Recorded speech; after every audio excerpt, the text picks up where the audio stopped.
Everyone has a story to tell. That story might be buried beneath the seemingly mundane, but it's there, bright and engaging and important. This is the story that the people in charge of admissions and scholarships want to hear. Hi, I'm Trisha Hester, hiker, English teacher, and Futures Northwest volunteer. Today, I will be further exploring two essential components of the personal statement, a moment and a message. If you have not viewed A Moment and a Message, Part 1, you may want to do so before continuing.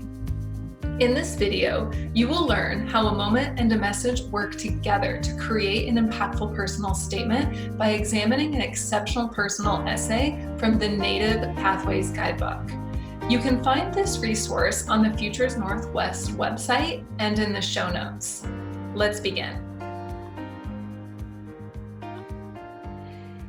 The annotations on this essay indicate multiple strengths, so it's an excellent resource to further explore when you are finished with this video.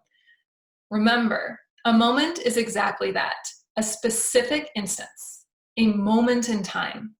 Let's see how this author uses her moment in the first paragraph to engage her audience, focus her essay, and begin to define herself. My moccasins are lightly padding on the floor as I walk to my English class. I feel the heavy turquoise necklace around my neck as I grip the note cards against my chest. I take a couple of deep breaths before I reach the handle. I open the door to see the room is packed. All eyes are staring at my ribbon skirt, the glittering beads on my feet, and the enormous turquoise earrings that hang from my ears. Mrs. Novak gives me a huge smile, and I begin the story of 4 generations. The author begins with sensory imagery, the sound of her moccasins padding on the floor, the feel of the heavy turquoise necklace. We can tell that she is nervous because she grips the note cards, takes a couple of deep breaths before entering the room, and feels all eyes staring at her. At the beginning of her essay, the reader experiences this moment through the perspective of the author. We can hear her footsteps and feel her emotions. Once she enters the classroom, we see her through the eyes of her classmates, her ribbon skirt, the glittering beads, the enormous turquoise earrings. In sharing this moment, the author has invited her audience into her experience. She has helped us feel as she felt. She has hooked us, all the while setting the scene, a classroom presentation, and telling us something meaningful about herself, that she is a proud Lakota and Navajo youth. Placing herself in a classroom wearing the clothing and jewelry of her people gives the next 3 paragraphs powerful context as she shares the experience with public education of her great-grandmother, her grandmother, and her mother.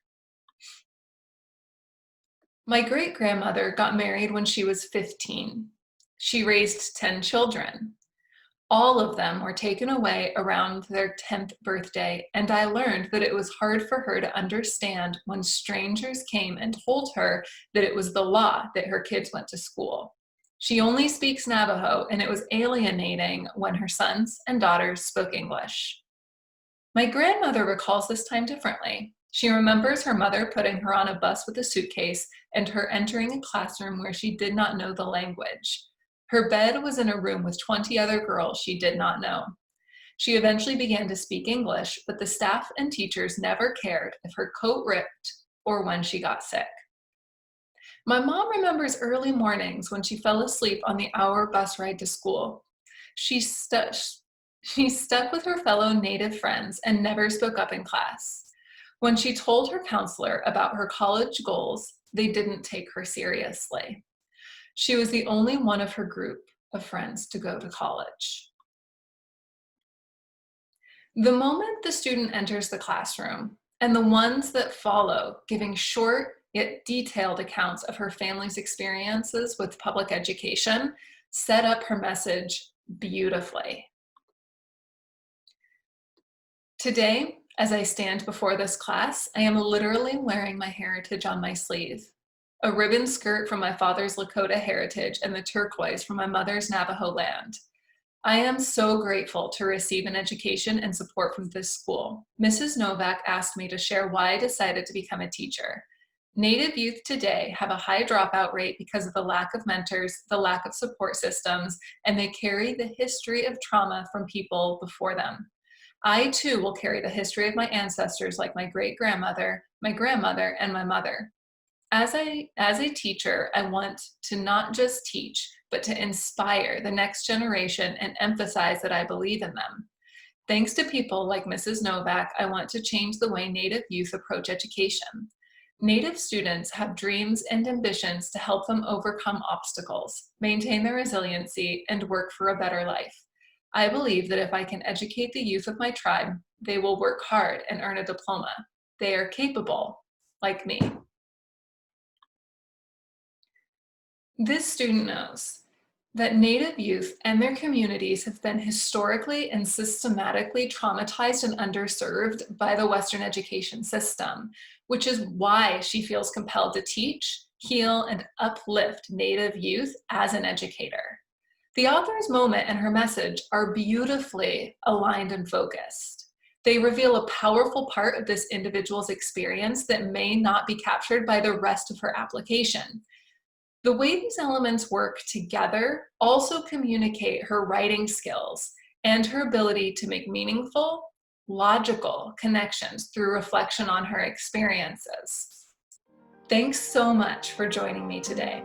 For more resources and information in supporting your personal essay development, check out the other videos in this series and explore the links to resources in the show notes or on the applications and testing page of the Futures Northwest website.